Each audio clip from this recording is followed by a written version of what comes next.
So we're here this week in Liverpool at the time of the Labour Party conference and of course the major momentum conference, The World Transformed.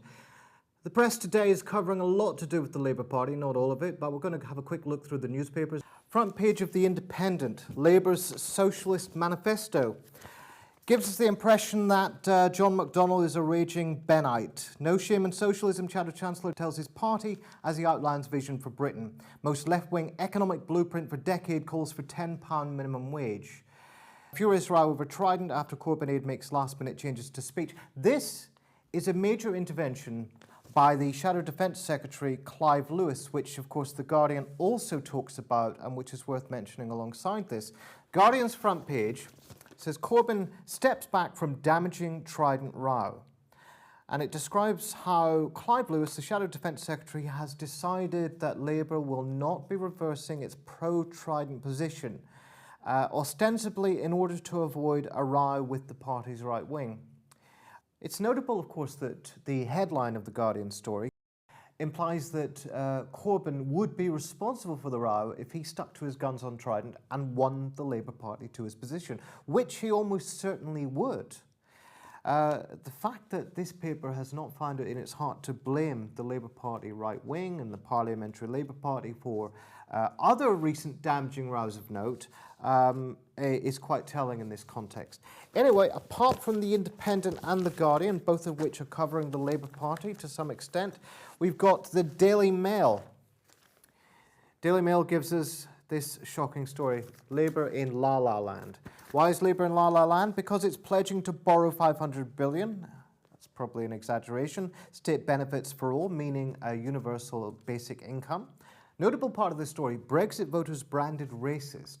This is in reference to Diane Abbott making a speech which describes the fact that many immigrants and people of ethnic minorities were subject to abuse on the streets of Britain by people who had voted for Brexit and in the climate of Brexit, and that the Leave campaign made the berating of ethnic minorities and immigrants a central part of its platform. Daily Mail gets a few quotes from Tory MPs to suggest that Diane Abbott has smeared all Leave voters, by implication, as stupid and racist, as opposed to just the Daily Mail reading ones. The Times doesn't at all talk about the Labour Party conference on its front page, but it does have a major story on pages 12 to 13, headlined Last-Minute Autocue Sabotage Deepens the Rift Over Trident. This is to do with allegations that at the last minute, before Clive Lewis, Shadow Defence Secretary, delivered his speech committing the Labour Party to a pro-Trident position, Communications Director Seamus Milne intervened in order to change the text and make it a lot less definitive. Now, this is not based on any hard and fast evidence, but upon rumours of what Clive Lewis is said to have told a private meeting which was then leaked. If this is the case, then it points to a serious rift at the top of the Labour Party hierarchy, but then also possibly a rift between the leadership and the party membership.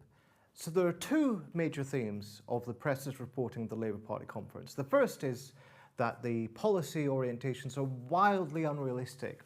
And the second is that the Labour Party is divided at the top, as if divisions haven't been a major feature of the Labour Party's recent history.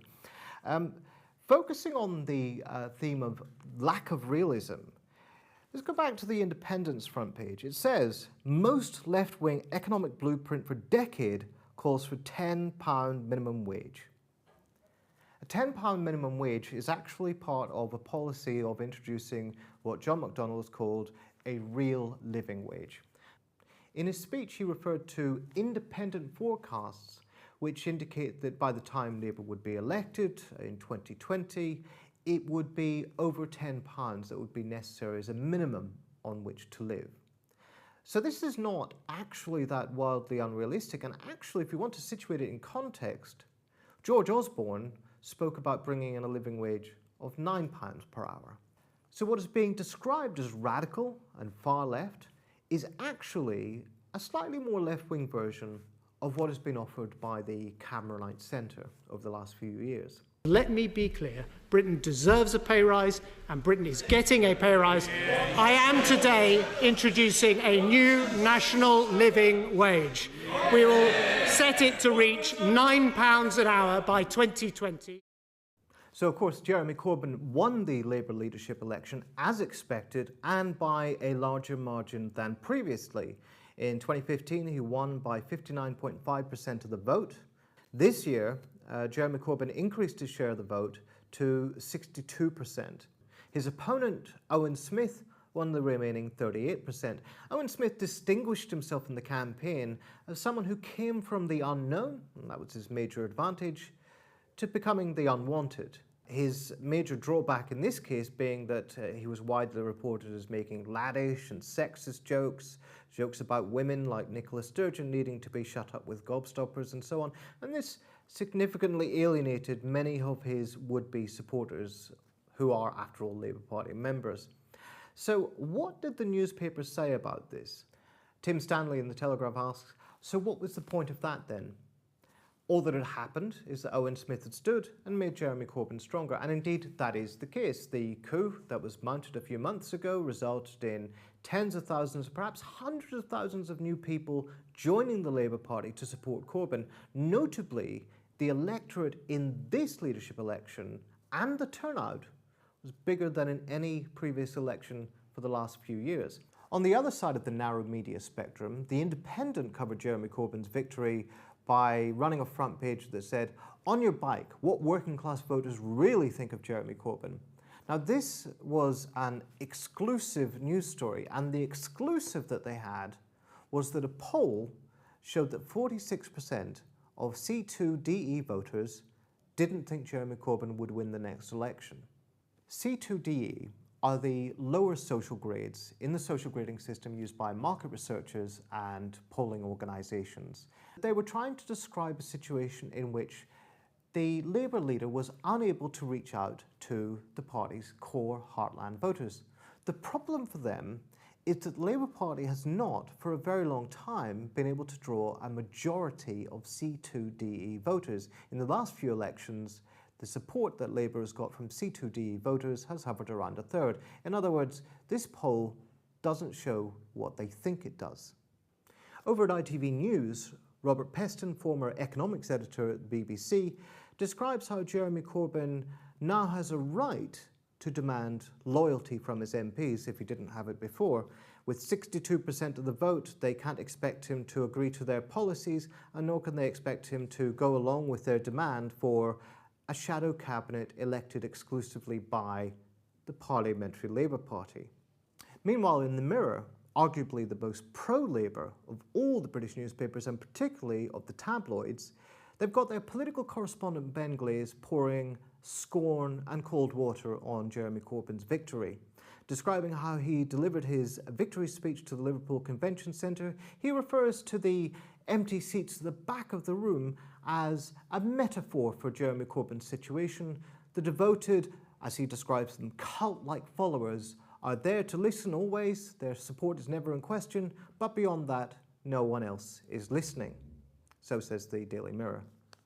The Scotsman reports that the criticisms are already coming in thick and fast, with David Blunkett, the former Home Secretary, describing Labour now as unelectable and describing the result as an utter disaster.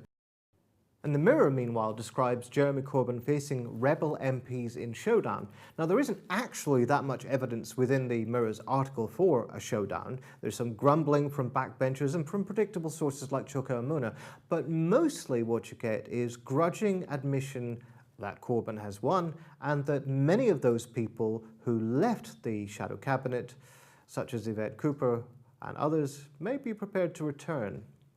As the Momentum event unfolds this week, the media has devoted a lot of attention to the prospect that Momentum members are Trotskyist entries and various others.